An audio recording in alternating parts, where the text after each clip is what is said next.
Thank you, Mr. Chairman. I do thank the witnesses, and Mr. Secretary, I appreciate your demeanor here. And a little about your background is interesting to me, that growing up in the country and having to make that adjustment, I think that was an interesting narrative. Can you just give me a few seconds on what the family farm or ranch operation was like? Did you have a family there, brothers and sisters also you grew up with, and you all had to be relocated to the city? Congressman, I can. You know, I've always said that I grew up on a family farm, but I usually don't get the opportunity to explain the rest of the story. That family farm was not my family's farm. We were the labor on that farm. Now, I had relatives that owned farms nearby, but my dad was injured in an accident, a tractor accident on the farm, and we had to relocate to the city. And it's really, really tough, Congressman, when you grow up as a little kid. You run around barefooted all day long on the farm, you're around cattle, you're around all the different crops, to all of a sudden move into a city where it's a strange world. So it was a major adjustment. That's why my dad understood that it was so different for me, having come from the farm. Do you have siblings also that? And I do. But one thing that I wanted to emphasize to you, Congressman, and the committee, agriculture is so important to me. It didn't matter that we were the labor on the farm. It was so important to me because it gave me a work ethic. I remember being in town, and I was a big kid, pretty athletic. I was on the football team and the basketball team, and I used to run the hurdles. And I remember all the city kids, they go lift weights, go hang out at the swimming pool.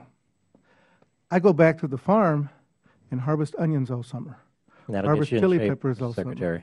I appreciate that. I know that the chair has been lenient with the clock, or I probably would have focused this a little bit more. I just, as you talk about the tractor accident of your father, I just happen to think that as we sit here now, there's a funeral going on for one of my neighbors and friends who was killed in a tractor accident, and I regret I'm not able to be there today.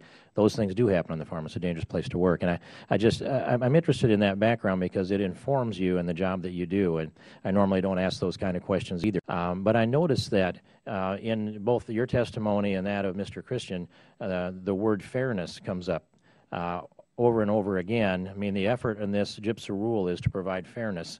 And so could you provide for this committee a definition of the word fairness? Well, I didn't come prepared to give you a definition for fairness.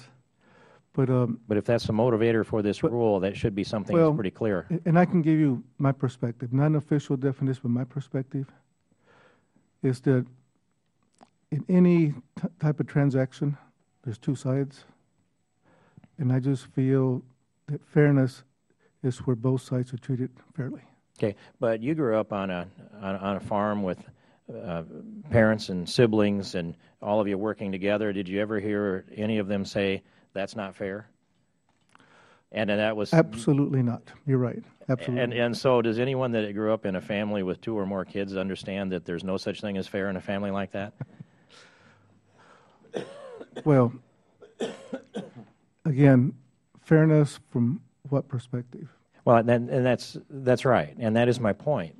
And this is being driven, I don't know if the President's involved, it's being driven by the Secretary of Agriculture, Secretary Vilsack. It's being driven by some interests out there that think they're not being treated fairly in contracts. And I've been involved in a lot of contracts over the years, and I've heard people use that word fair, but it never really got us to a resolution. I see it scattered throughout the legal language in this Congress. It's scattered throughout the code of the U.S. Code and through the states. And I will tell you, I can define the state fair. I can define a county fair, but I can't define fair. And if fair is our guideline here, it is in the perspective of whoever is advocating. And I'll say from this perspective that if you have someone who raises premium line of hogs and they go negotiate a contract to be paid that premium, and they're producing that high-quality product for a niche market, and the packer is anticipating that load a week or whatever it is that they've agreed to do coming in, and they get paid a premium on the other end, it's not fair to say to that producer and that packer that the government is going to intervene in that contract. who can determine what's fair? Can government bureaucrats determine a contract it can determine if a contract's fair, or does it turn into the government deciding it's not fair that someone raises a premium product and the other person doesn't, and they don't get paid the same amount? It's about the equivalent of 4-H giving participation ribbons instead of blue and red ribbons instead. We've got to have competition in this marketplace. And my argument would be that if people think it's not fair, why don't they get in and compete with those? What keeps them out of that marketplace? If they believe they are locked out of the market, start your own packing plant, start your own business, open your own niche market, run the locker plant and expand it into a franchise, come to this Congress and ask us to allow them to sell meat across state lines so that people can actually penetrate into this marketplace. I think we're on the wrong path here. I think we're on a path that sets up the government to be setting prices in the terms of approving or disapproving of contracts. If the variance goes outside of the government's variance, then government has to approve the contract. And what are they doing intervening themselves in between a producer and a packer who have two consenting adults, have reached an agreement, and now the government says, well, it's not fair to somebody else?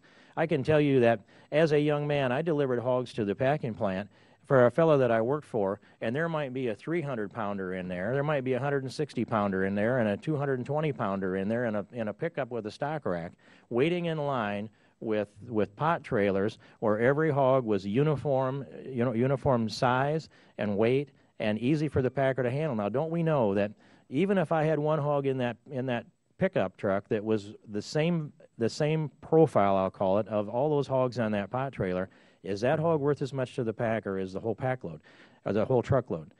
Those are the kind of things that the government is seeking to interject themselves into. And if we're going to be a free market economy, then we have to let the market settle this. And I don't think government can determine fairness any more than your father, whom I know that you respect and hold in high esteem and raised you, could broker that and have all of the siblings agree that he had come down in a fair decision. I don't want the government to be the nanny state. And I just give you an opportunity to respond to what I said, and then I yield to Chairman. I've abused my privilege here, but I'm sorry about that. Mr. Congressman, I appreciate your comments. They're good comments. But by the same token, I can't get into the detail of the proposed rule. But I